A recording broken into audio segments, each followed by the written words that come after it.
मी इथे रुजू झाल्यानंतर संबंधित तक्रार हे माझ्याकडे आले होते.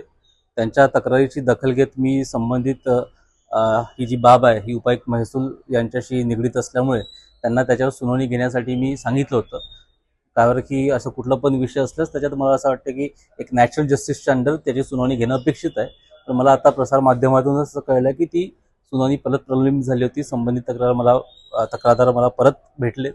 तर मी संबंधित उपायुक्तांना त्याच्याबद्दलची सुनावणी घेण्यास सांगितलं आहे.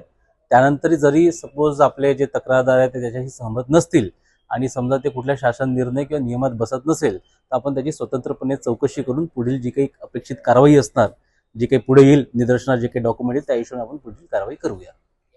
तर ज्यावेळेस हे पत्र भरलं जातं त्यावेळेस जे फॉर्म दिले जातात प्रशासनाच्या वतीने त्याच्यावर नील हा सर्टिफिकेट असणं गरजेचं आहे. मात्र ते त्या ठिकाणी नाही. त्यावेळेस आता त्यावेळेला जे काही इलेक्शन्स होत असतात, त्यावेळेला जे काही आरो असतात, त्यावेळेला ते कसं स्वीकारण्यात आलं होतं याबद्दलची माहिती मला नाही आहे. बिकॉज ते प्युअरली कॉन्स्टिट्युशनल स्वरूपाचं काम आहे. परंतु आता समजा याच्यावर आक्षेप आला आहे किंवा कुठल्या स्वरूपाची तक्रार आहे तर त्याची पूर्णपणे चौकशी करून आपण स्वतंत्रपणे त्या जे काही ती कमिटी असणार, ऑथॉरिटी असतात त्यांच्यापुढे आपण ही वस्तुस्थिती मांडूया. नमस्कार, मी जितेंद्र प्रकाशलाल कुकरेजा. मी माननीय आयुक्तांकडे जळगाव शहर महानगरपालिकाचे 15 जून 2026ला एक तक्रार दिली होती, ज्याच्यामध्ये श्री रमेश रिजुमल मतानी हे स्वीकृत नगरसेवक आहे भाजपचे. यांच्याकडे सेंटर फुले मार्केटचे ऑलरेडी दुकानची थकबाकी असताना त्यांना नो ड्यूज दिले गेलेला आहे, थकबाकी न असल्याचा दाखला. तो दाखला आहे हा, थकबाकी न असल्याचा दाखला. 18/3/2026ला नोडल अधिकारी धनश्री शिंदे मॅडमना यांना नो ड्यूज दिलेला आहे. आणि या संदर्भात मी RTI मध्ये एक ॲप्लिकेशन केलेली होती की यांची दुकानावर किती थकबाकी आहे, मला डिमांड रजिस्टर मिळावा. आणि मला ते RTI मध्ये डिमांड रजिस्टर मिळालेलं आहे. मी या डिमांड रजिस्टर ओरिजिनल पहिले अवलोकन केलं होतं. त्याची दिनांक होती 11/8/2026. त्यामध्ये असा विषय होता की त्याचं नाव श्री रमेश रिजुमल मतानी यांच्याकडे 4,76,525 रुपये ऑलरेडी पेंडिंग दिसत आहे. बघा, थकबाकी दिसतीये. मग मी मागणी केली की मला हा कॉपी, मला RTI मध्ये माझा अर्ज केलेला आहे द्या. त्यांनी मला दुसऱ्या दिवशी म्हणजे दिनांक 12/8/2026ला हा मला कॉपी भेटलेली आहे. यामध्ये सरसकट त्यांच्या नावासमोर मागणी रजिस्टरला यांनी हा नोंद घेतलेली आहे. हा नोंद कशा आधारे घेतलेली आहे, कोणी यांना आदेश दिला की हा नोंद टाका, माझ्या अवलोकनानंतर ती नोंद टाकली गेलेली आहे. इथे कोणाची सिग्नेचर नाही आहे, शासनाची स्थगिती आहे.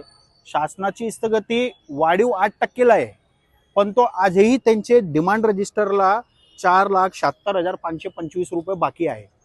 तो व्यक्ती जर थकबाकीदार आहे तर माझं हा म्हणणं आहे की यांना हा नो ड्यूज दाखला कस का दिला गेला. तो थकबाकीदार आहे, हा नो ड्यूज दाखला त्याला कस का दिला गेला याची तक्रार मी माननीय आयुक्त साहेबांकडे पण केलेली आहे. काल पण गेलो मी आयुक्त साहेबांकडे की हा विषयचं सविस्तर माहिती घेऊन मला नेक उत्तर द्यावा. आणि महत्त्वाची गोष्ट अशी आहे की मी आयुक्त साहेबांना विनंती पण केली होती की हा जो नो ड्यूज आहे हा मॅडम धनश्री शिंदे माननीय उपायुक्त सो महसूल यांनीच दिलेला नो ड्यूज आहे हा, थकबाकी न असल्याचा दाखला. आणि माझी हेरिंगच्या आता जे सविस्तर तुम्ही दिलेली आहे त्यांच्याकडे हेरिंग होते आणि त्यात काय होते, प्रत्येक ज्या हेरिंगची तारीख येते मला 12:30-1ला ते कॉल करता की हा काहीतरी कारण देतात ते की आज हेरिंग होणार नाही, पुढची तारीख घेऊन टाका. कालही मला एक पत्र पाठवला की भाई आमच्याकडे मीटिंगचं काहीतरी काम आहे, आज हेरिंग होऊ शकणार नाही. म्हणून मी आयुक्त साहेबांना भेटलो की आयुक्त साहेबांना पूर्ण वर्णन दाखवले पण नाही मी की याच्यात सविस्तर तुम्ही चौकशी करा आणि माझी जी सुनावणी आहे आपल्या दाढी म्हणजे त्यांच्याकडे माझी सुनावणी व्हावी ही माझी नम्र विनंती आहे. मागणी काय मागणी तुमची? मागणी अशी आहे माझी की जर हा रमेश रिजुमल मतानी हा सेंटर फुले मार्केटमध्ये जर गाडीधारक आहे, तिथे ऑलरेडी जितकेही गाडीधारक आहे त्यांना पण थकबाकी नो ड्यूज मिळायला पाहिजे. माझी अशी मागणी आहे की यांना पण हे जे थकबाकीदार आहे यांच्या समोर अशी नोंद नाही आहे. ही बी तर शासनची स्थगतीप्रमाणे आहे ना, यांना पण नो ड्यूज भेटायला पाहिजे. जितके थकबाकीदार आहेत ते सर्वांना नो ड्यूज भेटायला पाहिजे.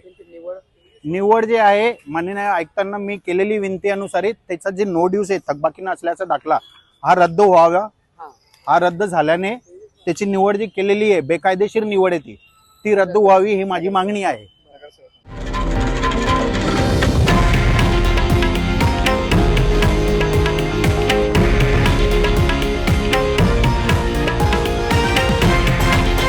हे आहे देशातील नंबर 1 न्यूज नेटवर्क आणि आपण पाहत आहात TV9 मराठी, एकमेव.